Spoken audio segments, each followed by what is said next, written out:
white people dancing, crap. That's what we do in review time.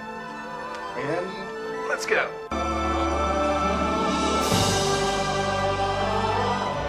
Welcome, fellow travelers of the internet, under the sea.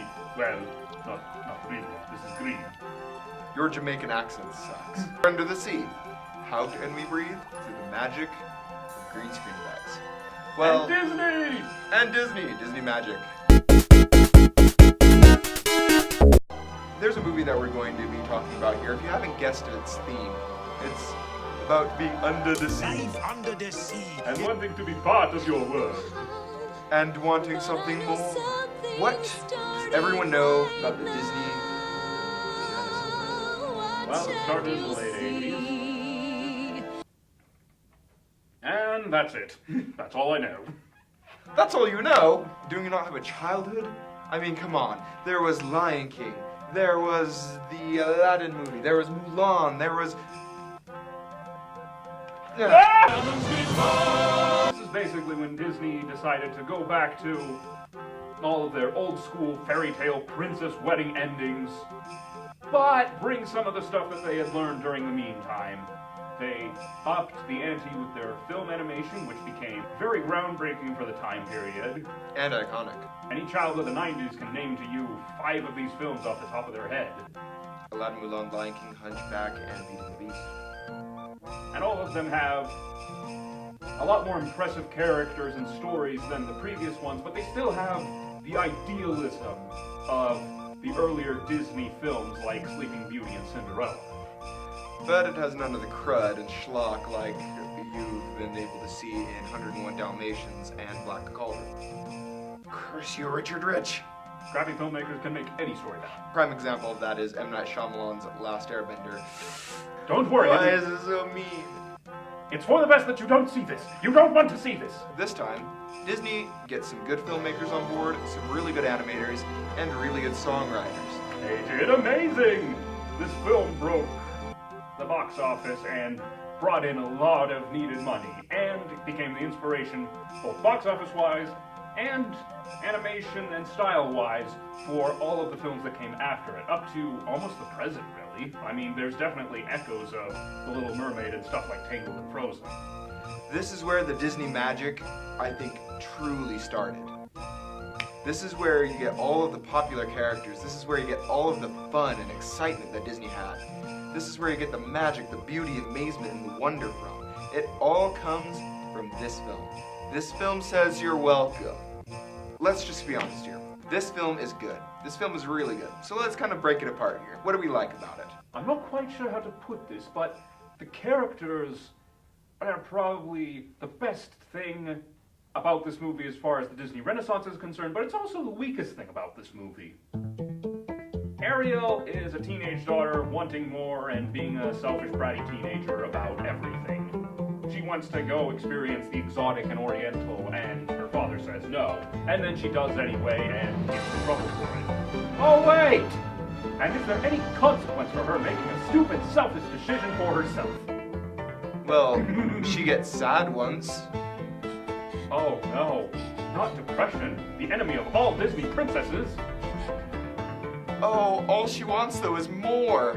I mean, it's not like she has the entire ocean. It's not like she's a princess or anything. No, she just wants more. It's not like the peasants in the kingdom could use anymore. I mean, they're just peasants. Who cares about them? No. Don't you know Founder's family has kids to feed? Let me get one thing straight. Ariel. Just me. She's been getting a lot of flack lately for being very... How do I put this, Omega? Selfish brat.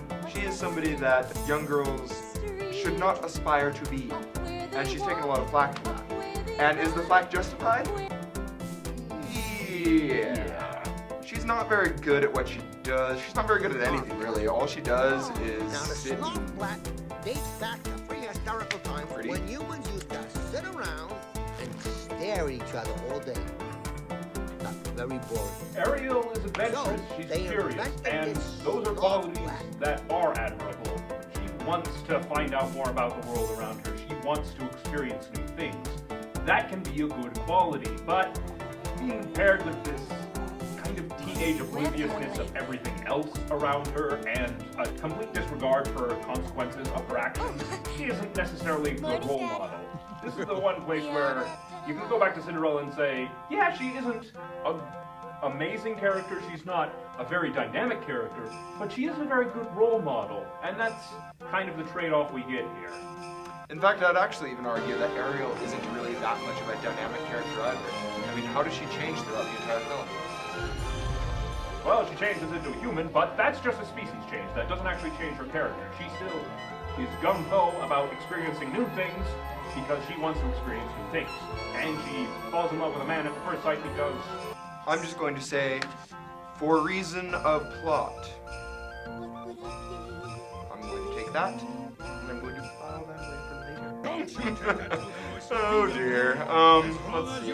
Every single Disney kingdom seems to employ a really angry old man as their king, who is never married to a wife, or at least the wife is always dead before the film starts.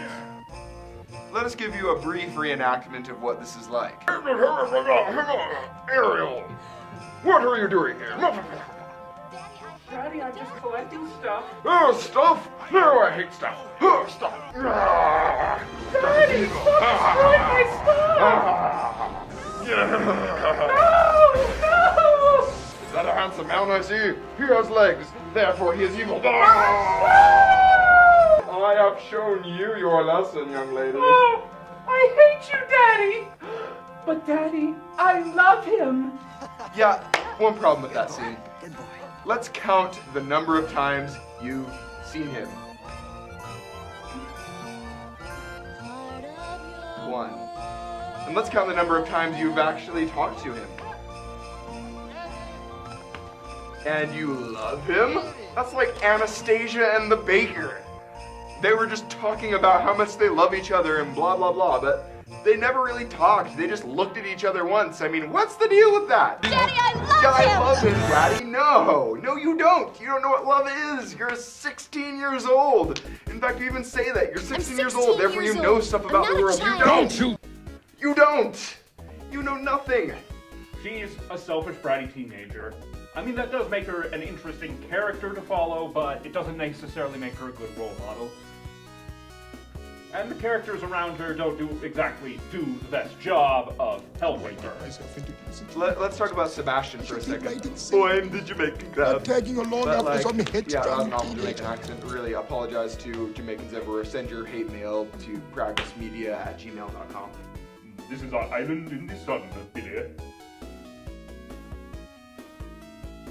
Wrong series. But yeah, Sebastian doesn't make a very good caretaker. The prince is pretty shallow, let's just be honest here. And He hangs out with sailors all day. touche. Honestly, he's a pretty shallow character. I'm not a huge fan of him. He's interesting in that way though. One thing that this movie really does well is the comedy. Sensational. They invented this snarf blat to make fine music. Allow me. Humans use these little babies to straighten their hair out. It's not often that we have such a lovely dinner guest, eh, Eric?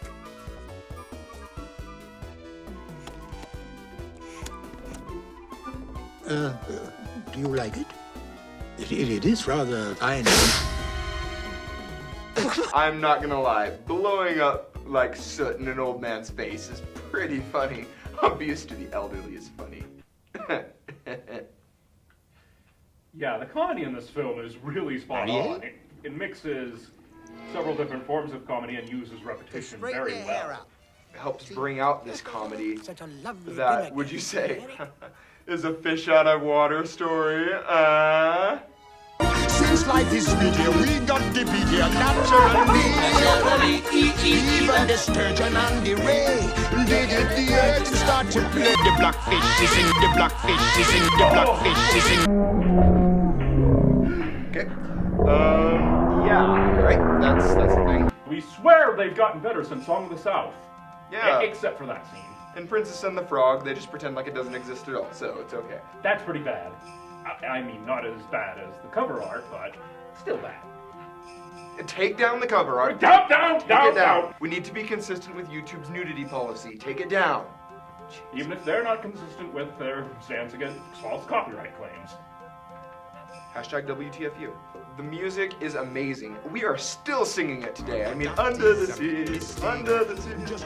Or, la la la la la la, don't be shy, blah blah blah blah blah blah blah blah, kiss the girl. Whoa, whoa. The musical talents of Alan Menken are on point and perfect for this very upbeat, soaring kind of style. That's probably the reason why kids love listening to these movies, is because of that.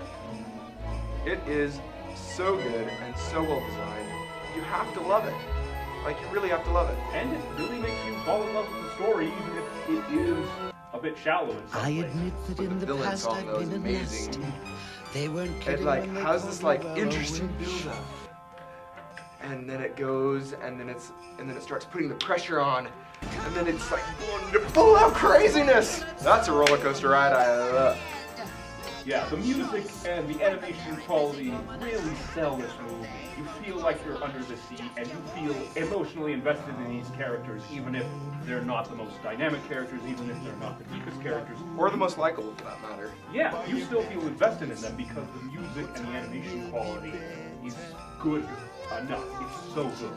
Overall quality, how did it all pan out? Pragmus Omega? It's good. The music, the animation, the storytelling, the characters, they all feel united under this single banner. They all feel like a full-blown musical fairy tale. And it has that Disney magic that we've all grown to love. So let's just put up the board of ratings here. The story easily has to be 80 out of 100. It is a good story. There are a few awkward moments in the story where it just kind of is a little weird, like with the deals and with the prince having to fall in love with her in 3 days. That's a little bit weird, but it's something you can look past, and it's something that has been done. We can give it a pass.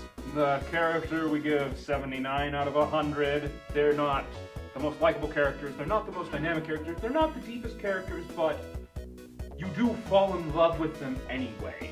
And that's the one thing I can really say for them, is you fall in love with them despite their flaws. And in terms of the animation's actually pretty good. And it's actually a lot better than some of the stuff we see today, even. I have to give the animation a 90 out of 100 confidently, because it is really that good. Music, we give a 96 out of 100. This is Alan Menken at his finest, making you fall in love with a fairy tale. There's a great deal of dynamics within the songs themselves.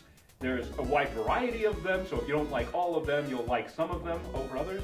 And we are still singing them. Overall, how it comes together is 84 out of 100 because everything works together really well. There is one or two things that you can take away from the overall quality, especially some of the dated morals and social and cultural sub-messages that they didn't really think about. The secondary messages that are going on are a problem. So that leaves us with an average score of 85.8, which means Pragmus Club! Good film. Which means that we'll give you a recommendation to Buy it! buy it. Your Disney Renaissance collection is not complete without this movie. Go out, get a copy of it, watch it, enjoy it. Don't think about it too much. It still really holds up, very solidly though. The music is still good, the animation is still good, and the characters, while not being great role models, are still fun to watch, and you fall in love with them anyway. Yep. So I guess that's it for us then, huh? This is Pragmus Alpha. I am Pragmus Omega. And insert catchphrase. We're keeping that. I had decided insert catchphrase is going to be our catchphrase, Until we get a catchphrase. which will probably be never. Insert catchphrase is a new catchphrase. Orange is the new black. Is it? That's what Netflix is saying. Oh! Is that a fashion show? Well- Kind of show? It sounds like a fashion show. Whoa! Bye.